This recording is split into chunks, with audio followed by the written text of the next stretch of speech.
World teacher YouTube ప్రేక్షకులకి నమస్సుమాంజలు. ఇప్పుడు మనం భర్తృహరి సుభాషితాలు అనే దాని గురించి చెప్పుకుంటున్నాం. ఈ భర్తృహరి మహాకవి శకపురుషుడైనటువంటి విక్రమార్కుని యొక్క సోదరుడు అని ప్రచారంలో ఉంది. ఈయన నీతి శతకం, శృంగార శతకం, వైరాగ్య శతకం అనేటువంటి శతకాలను రచించాడు. అందులో నీతి శతకంలో ఉండేటువంటి శ్లోకాలు సదా ప్రాతస్మరణీయాలే అవుతాయి. బోద్ధారః మత్సరగ్రస్తాః ప్రభవః స్మయదూషితాః అబాధోపహతశ్చాన్యే జీర్ణం అంగే సుభాషితం అంటారు. మంచిని బోధించేటువంటి గురువులు అసూయాపరులవుతున్నారు, రాజులేమో గర్వాంధికారులవుతున్నారు. ఇక మిగిలినటువంటి వాళ్ళందరూ కూడా అజ్ఞానంతో బాధపడుతూ ఉన్నారు. ఈ విధంగా సుభాషితాలు అనేటువంటివి నా శరీరంలోనే లీనమైపోయాయి కదా అని అంటాడు కవిగారు. ఇంకో శ్లోకంలో చెప్తాడు, ఎవరి గొప్పతనం వాళ్ళది, ఒకరిని ఒకరం నిందించడం అనేటువంటి జరగకూడదు. స్వాయత్తమేకాంతహితం విధాత్ర వినిర్మితం ఛాదనమజ్ఞతాయాః విశేషతః సర్వవిధాం సమాజే విభూషణం మౌనం అపండితానాం. అపండితులకి మౌనమే అలంకారం అని అంటాడు మహాకవి భర్తృహరి. తన అధీనంలో ఉండేటువంటిది, ఏకాంతంలో మేలైనటువంటిది, అజ్ఞానానికి ఆచ్ఛాదనగా బ్రహ్మచేర నిర్మించబడినటువంటిది మౌనం. మౌనం అలంకారం అంటాం. అందుకే విశేషంగా పండితుల మధ్యలో ఉన్నప్పుడు మూర్ఖులకి మౌనమే అలంకారం. ఏం మాట్లాడకుండా ఉండడం అనేటువంటిదే మంచిది అని చెప్తాడు. అంభోజిని వనవిహార విలాసమేవా హంసస్య హంతి నిధరం కుపితో విధాత్ర నత్వస్య దుగ్ధ జలభేద విధౌ ప్రసిద్ధాం వైదగ్ధ్య కీర్తిం అపహర్తుం అసౌ సమర్థః.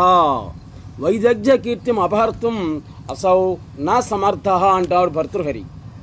ఎవరి గొప్పతనం వాళ్ళది. బ్రహ్మదేవుడికి హంస మీద కోపం వచ్చిందనుకోండి, ఏం చేయగలడు ఆయన? అంభోజిని వన విహార విలాసమేవా హంతి. ఆ పద్మాలతో కూడి ఉన్నటువంటి సరస్సులో విహరించడం అనే దాన్ని మాత్రమే ఆయన చెరిపివేయగలడు, మాంచగలడు. అంతేగాని ఆ హంసకు ఒక గొప్ప శక్తి ఉంది, పాలు నీరు వేరు చేసేటువంటి శక్తి. దాన్ని పోగొట్టగలరా? దాన్ని ఎవడు గొప్ప, అది దాని యొక్క గొప్పతనం అది. కాబట్టి పాలు నీరు విడదీయటంలో గొప్పదైనటువంటి హంసకి ఆ నైపుణ్యాన్ని, కీర్తిని మాత్రం బ్రహ్మదేవుడు కూడా తొలగించలేడు. కాబట్టి ఎవరి గొప్పతనం వాళ్ళది. ఎవ్వరూ కూడా నీ యొక్క గొప్పతనాన్ని ఎవ్వరూ కూడా మార్చలేరు అంటాడు. జాడ్యం ధియో హరతి సించతి వాచి సత్యం మానోన్నతిం దిశతి పాపమపాకరోతి చేతః ప్రసాదయతి దిక్షు తనోతి కీర్తిం సత్సంగతి కథయా కిం నకరోతి పుంసాం అని అంటాడు భర్తృహరి. సజ్జనా స్నేహం బుద్ధిమాంద్యాన్ని హరిస్తుంది, వాక్కు నుండి సత్యనిష్ఠతను నింపుతుంది, ఉన్నతమైనటువంటి గౌరవాన్ని కలిగిస్తుంది, పాపాలన్నీ కూడా పోగొడుతుంది. సత్సాంగత్యం అనేటువంటిది మనస్సుని ప్రశాంతంగా ఉంచుతుంది, మన యొక్క కీర్తిని నలుదిశలా కూడా వ్యాపింపజేస్తుంది. కాబట్టి అటువంటి సజ్జన స్నేహం అనేటువంటిది మానవులకు కలిగించని ప్రయోజనం అంటూ ఉండనే ఉండదు. జయంతితే సుకృతినో రససిద్ధ కవీశ్వరాః నాస్తి ఏషాం యశక్కాయే జరా మరణజం భయం. మనం సామాన్య మానవులం, మనకైతే ముసలితనం, మరణం అనేటువంటి భయాలు ఉంటాయి. వయసు ఎక్కువ అయ్యేపోతే ఏమి చేయలేనేమో అనేటువంటి భయం, సంపాదించలేమో అనేటువంటి భయం మనకు. ముసలితనం, మరణం అనేటువంటి భయం మనకుండి, మహాకవులకి వార్ధక్యం, మరణం అనేటువంటి భయం ఉండదు. ఎందుకంటే రససిద్ధాః కవీశ్వరాః జయంతి.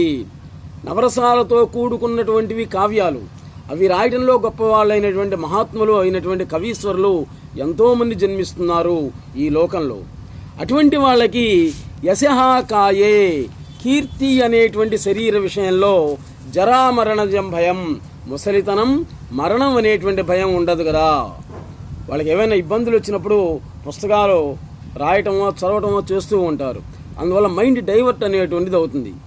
మనం అజ్ఞానంతో ఉన్నాం కాబట్టి దాని గురించి ఆలోచించి మానసికంగా దెబ్బకు గురవుతాం అని అంటాడు. పరివర్తిని సంసారే మృతః కోబా నజాయతే. పరివర్తిని సంసాయే, చావు పుట్టుకల రూపమైనటువంటి నిరంతరం తిరుగుతూ ఉన్నటువంటి ఈ సంసార చక్రంలో మరణించినటువంటి వాడెవడు, మరణించి మళ్ళీ జీవించినటువంటి పుట్టనటువంటి వాడెవడు? సజాతో ఏన జాతేన యాతి వంశః సమున్నతిం. ఏ పుట్టినటువంటి వాడు తన వంశాన్ని మిక్కిలి గొప్పతనాన్ని సంపాదించి పెడతాడో అతని యొక్క జన్మ అనేటువంటిది సార్థకమైనటువంటిది అని భర్తృహరి చెప్తాడు. అభిమానవంతుని యొక్క ప్రవృత్తి పుష్పం యొక్క గుచ్ఛంలాగా రెండు రకాలు ఉంటేనేమో దేవుడి మెళ్ళో అనైనా ఉన్నతమైనగా ఉంటుంది, లేకపోతే స్త్రీల యొక్క శిరస్సునైనందైనా ఉంటుంది. ఈ రెండూ లేకపోయిన వనంలోబడి నశించిపోతుంది అని చెప్తాడనమాట. కుసుమస్తవకస్యేవ ద్వయీ వృత్తి మనస్వినః. అభిమానధను యొక్క విధానం రెండు రకాలు. కుసుమస్తవకస్యేవ ద్వయీ వృత్తిర్ మనస్వినః. మూర్ధ్నివా సర్వలోకస్య, సమస్త లోకం యొక్క శిరస్సునందు గాని శీర్యతే వనయేవవా, వనంలో గడి జీర్ణమైపోవటం అని కానీ జరుగుతుంది అని చెప్తాడు. ఇంకో విషయాన్ని చెప్తాడు ఆయన. సింహం అనేటువంటిది చిన్నది, దానికి హైట్లో కానీ చాలా చిన్నది, కానీ పరాక్రమవంతది. కానీ గోడ ఎత్తునుంటాయి ఏనుగులు, అటువంటి ఏనుగుల యొక్క కుంభస్థలాన్ని చీల్చేస్తుంది సింహం.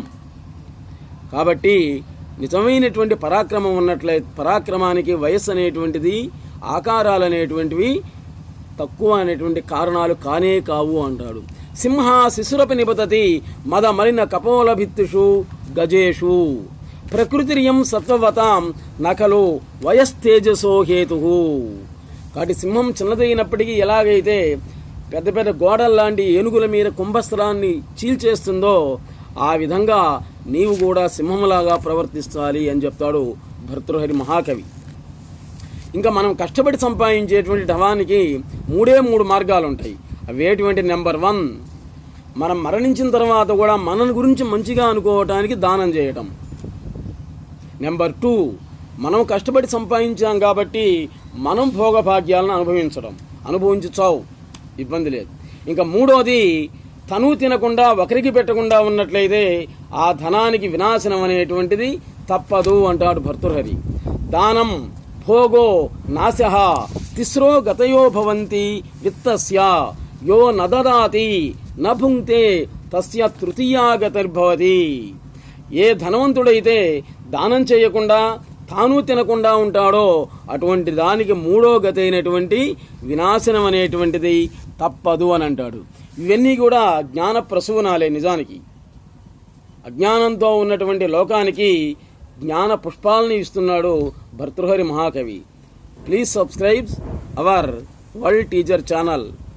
నమస్తే.